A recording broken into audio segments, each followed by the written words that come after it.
ಚಿತ್ರಮಂದಿರಗಳ ಕರ್ಮಕಾಂಡವನ್ನ ಬಿಚ್ಚಿಟ್ಟಂತಹ theatre owner house full ಅಂತ board ಅನ್ನ ಹಾಕಿದ್ರೆ ದುಡ್ಡು ಬರುತ್ತೆ.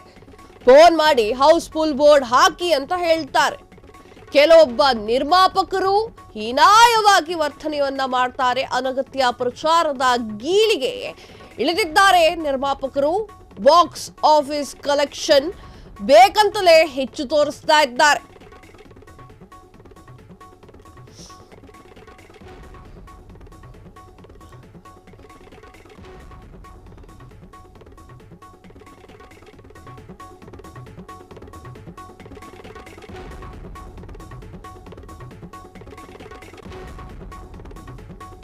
ಎಂಚಿಂಚು ಮಾಹಿತಿಯನ್ನ ಬಿಚ್ಚಿಟ್ಟಂತಹ ಬಾಲಿವುಡ್ ಥಿಯೇಟರ್ ಓನರ್, ಎಸ್ ಹೌದು, ಬೇಕಂತಲೇ ಚಿತ್ರಮಂದಿರಗಳಲ್ಲಿ ಹೌಸ್ಫುಲ್ ಬೋರ್ಡ್ ಅನ್ನ ಹಾಕಿಸ್ತಾರೆ. ಫೋನ್ ಮಾಡಿಬಿಟ್ಟು ಹೌಸ್ಫುಲ್ ಬೋರ್ಡ್ ಹಾಕಿ ಅಂತ ಹೇಳ್ತಾರೆ. ನಾವು ಹಾಕ್ತೀವಿ. ಕೆಲವೊಂದಿಷ್ಟು ನಿರ್ಮಾಪಕರು ತುಂಬಾ ಹೀನಾಯವಾಗಿ ನಮ್ಮ ಹತ್ರ ವರ್ತನೆ ಮಾಡ್ತಾರೆ ಎನ್ನುವಂತಹ ವಿಚಾರವನ್ನ ಥಿಯೇಟರ್ ಓನರ್ ಬಿಚ್ಚಿಟ್ಟಿದ್ದಾರೆ. ಅದರಲ್ಲೂ ಅನಗತ್ಯವಾದ ಪ್ರಚಾರದ ಗೀಳಿಗಾಗಿ ನಿರ್ಮಾಪಕರು ಈ ಒಂದು ಕೆಲಸವನ್ನ ಮಾಡ್ತಾ ಇದ್ದಾರೆ. ಬಾಕ್ಸ್ ಆಫೀಸ್ ಕಲೆಕ್ಷನ್ ಹೆಚ್ಚಾಗಿ ತೋರಿಸ್ತಾ ಇದ್ದಾರೆ.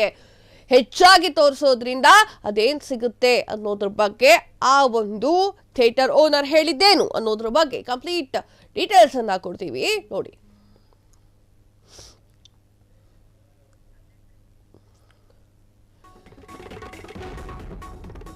ಚಿತ್ರದ 40 ಕೋಟಿ ಗಳಿಸಿದ್ರೆ 80 ಕೋಟಿ ಅಂತ ಹೇಳ್ತಾರೆ. 40 ಜನ ಬಂದ್ರೆ ಹೌಸ್ಫುಲ್ ಬೋರ್ಡ್ ಅನ್ನ ಹಾಕಿಸ್ತಾರೆ.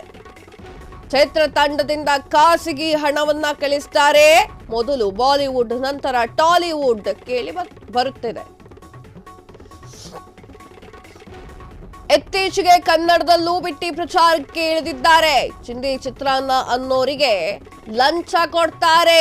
ನಕಲಿ ವಿಮರ್ಶೆ ಕೊಡಿಸುವುದರಲ್ಲಿ ನಿಸ್ಸೀಮರಾಗಿದ್ದಾರೆ ಅಂತ ಹೇಳಿ ಥಿಯೇಟರ್ ಓನರ್ ಹೇಳಿದ್ದಾರೆ. ಇದು ಬಾಲಿವುಡ್ ಹಾಲಿವುಡ್ ಕತೆ ಅಲ್ಲವೇ ಅಲ್ಲ. ಕನ್ನಡ ಇಂಡಸ್ಟ್ರಿಯಲ್ಲೂ ಕೂಡ ಈ ತರ ಮಾಡೋರಿದ್ದಾರೆ ಅನ್ನೋದ್ರ ಬಗ್ಗೆ ಬಾಯಿ ಬಿಟ್ಟಿದ್ದಾರೆ. 40 ಕೋಟಿ ಏನಾದ್ರೂ ಬಂತು ಅಂತಂದ್ರೆ 80 ಕೋಟಿ ಅಂತ ಹೇಳ್ತಾರೆ. 40 ಜನ ಏನಾದ್ರೂ ಥಿಯೇಟರಿಗೆ ಬಂದ್ರೆ ಹೌಸ್ಫುಲ್ ಬೋರ್ಡ್ ಅನ್ನ ಹಾಕ್ತಾರೆ. ಚಿತ್ರತಂಡದಿಂದ ಖಾಸಗಿ ಹಣ ಕಳಿಸ್ತಾರೆ. ಮೊದಲು ಬಾಲಿವುಡ್, ನಂತರ ಟಾಲಿವುಡ್ ಕೇಳಿ ಬಂದಿತ್ತು. ಈಗ ಕನ್ನಡದಲ್ಲೂ ಕೂಡ ಬಿಟ್ಟಿ ಪ್ರಚಾರಕ್ಕೆ ಇಳಿದಿದ್ದಾರೆ. ಚಿಂದೆ ಚಿತ್ರಾನ್ನ, ಬುಂದಿ ಮೊಸರನ್ನ ಅಂತ ಹೇಳ್ತಾ ಇದ್ದವರಿಗೆಲ್ಲ ಲಂಚವನ್ನ ಕೊಡ್ತಾರೆ.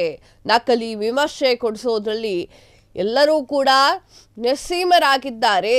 ಯಾವುದು ಕೂಡ ಸತ್ಯಗಳನ್ನ ಹೇಳ್ತಾ ಇಲ್ಲ ಅನ್ನೋದ್ರ ಬಗ್ಗೆ ಥಿಯೇಟರ್ನ ಮಾಲೀಕರು ಈ ಕುರಿತಾಗಿರುವಂತಹ ಸ್ಫೋಟಕ ಮಾಹಿತಿಯನ್ನ ಬಿಚ್ಚಿಟ್ಟಿದ್ದಾರೆ.